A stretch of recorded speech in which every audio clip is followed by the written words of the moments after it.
Hello, wonderful people. Welcome to our channel where you uncover the hidden gems of world history, one episode at a time.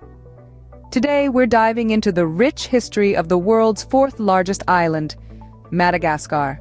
Nestled off the southeastern coast of Africa, this enigmatic island is a universe of biodiversity in its own right. Its unique flora and fauna can be traced back to its geographical history, having split from Africa around 180 million years ago, and from the Indian subcontinent about 90 million years ago.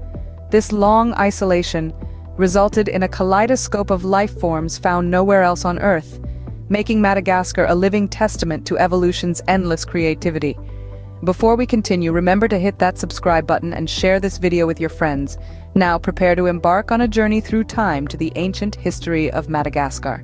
Our journey begins around 350 BCE to 550 CE with the arrival of the earliest settlers in Madagascar. The first known settlers of this enigmatic island were the Austronesian peoples. Hailing from present-day Indonesia, they journeyed across the vast ocean, probably in outrigger canoes, to reach the shores of Madagascar. These settlers brought with them new concepts and ways of life, including the practice of slash-and-burn agriculture, a method of farming that involves cutting down and burning vegetation to create fertile fields for crops. This method of farming was integral to their survival and growth in the new land. But the island was not an uninhabited paradise waiting for them. It was home to a variety of now extinct megafauna. Imagine the awe and wonder these early settlers must have felt encountering giant lemurs, elephant birds, and the fearsome Malagasy hippopotamus for the first time. These encounters were likely challenging, yet they also formed a crucial part of the unique history of human settlement on the island. As the centuries rolled on, the island saw the arrival of new faces. Arab traders, drawn by the allure of the island's natural wealth, arrived on the scene around the 7th century. They were followed by Bantu-speaking migrants from East Africa who made their way to Madagascar around the 9th century. Each of these new arrivals contributed to the diverse cultural tapestry of Madagascar, bringing their own customs, languages, and practices. The arrival of these different groups over centuries not only shaped the demographic makeup of the island, but also influenced its social, cultural, and economic fabric. The intermingling of cultures, traditions, and languages led to the creation of a unique Malagasy culture, a fascinating blend of Austronesian, Bantu, Arab, and later European influences.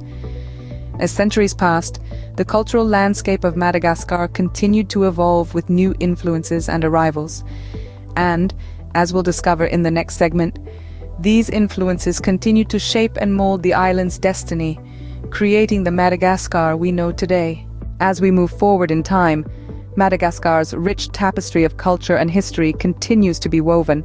Now we turn our attention to the 11th century, a time when the island witnessed another wave of foreign influence. This time, the guests were from South India, Tamil merchants to be precise. These Tamil traders were not merely passers-by. They brought with them something that would significantly alter the landscape and economy of Madagascar: the Zebu cattle. Now, if you're wondering, Zebu cattle are a type of domestic cattle originating in South Asia, easily recognized by their distinctive hump.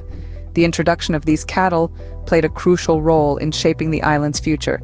You see, these animals were not just livestock.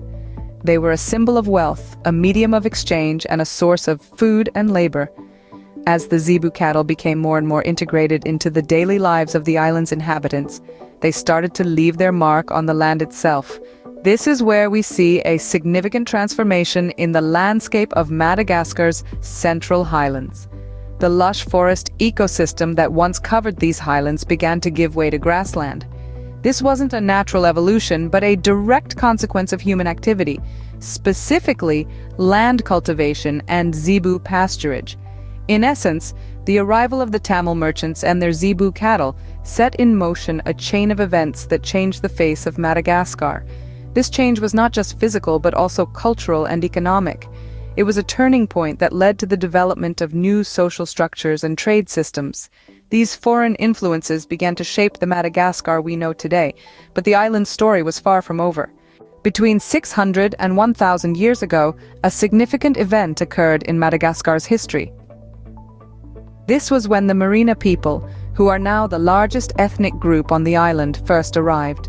Journeying from Southeast Asia, they navigated the Indian Ocean to reach these uncharted lands. Upon their arrival, the Marina people encountered the Vazimba, the original inhabitants of Madagascar. The Vazimba, known for their short stature and forest-dwelling lifestyle, had a culture and way of life distinct from the incoming Marina. This meeting of cultures wasn't always peaceful and led to a period of significant change. The Marina, with their superior numbers and more advanced agricultural techniques, began to influence the resident Vazimba. Some Vazimba were assimilated into the Marina society, adopting their language and customs. Others, however, resisted this change and were subsequently expelled from their ancestral lands. With the Vazimba assimilated or expelled, the Marina people began to consolidate their power. They formed alliances with other groups, leading to a complex network of relationships that would shape the political landscape of the island. This period of consolidation was not without conflict, but it eventually gave rise to the Kingdom of Madagascar. This kingdom, under the rule of the Marina kings, marked a significant shift in the history of the island. It represented a move towards centralized power and governance, laying the foundations for the political structures that would shape Madagascar's future. The establishment of the kingdom marked a significant milestone in the history of Madagascar, but more changes were on the horizon. With the advent of European explorers and colonizers, Madagascar was about to enter a new chapter, one that would bring both challenges and opportunities. The final chapter in our journey brings us to the modern history of Madagascar. The 19th century saw the island nation annexed by France, marking a significant turning point in its timeline. A century of French rule brought many changes, but the burning desire for autonomy never waned.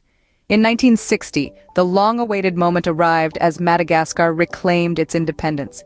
This newfound freedom ushered in 4 major constitutional periods, shaping the nation into the constitutional democracy it is today. Despite the challenges of being classified as a least developed country by the United Nations, Madagascar remains undeterred.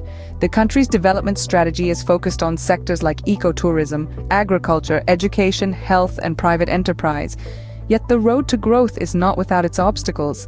Income disparities are widening and the quality of life for the majority of the population remains low, and here we are in the present day with a Madagascar that's a vibrant mix of its past and present. Thanks for joining us on this journey through time. Remember to like, share, and subscribe for more such fascinating trips into history. Until next time, stay curious.